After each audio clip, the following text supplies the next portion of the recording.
Golaço.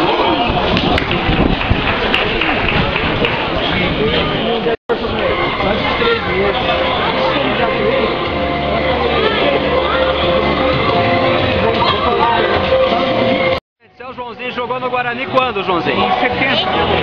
1970? 1970. Turma boa, hein? Quem que jogava com você lá?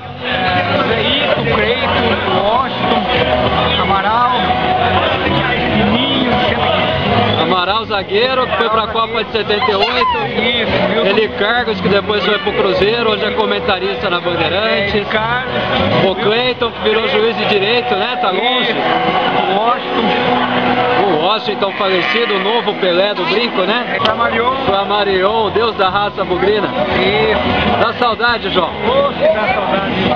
Tá vendo o Guarani hoje jogar na Copa São Paulo? Tô vendo. E bate uma lembrança boa daquela época, João? Dá saudade. Dá saudade? Uma época de futebol diferente, né, João? É. Assim.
Agora classificando para a segunda fase, espero, mas só que eu vou ficar fora, né? Tomei o segundo amarelo, mas vou ficar torcendo lá fora pro nosso time chegar longe. Nós jogamos muito sonolento, o time não foi o que a gente esperava, os 3 a 0 foi mais pela fragilidade do adversário, com todo o respeito, o time poderia ter jogado muito mais hoje.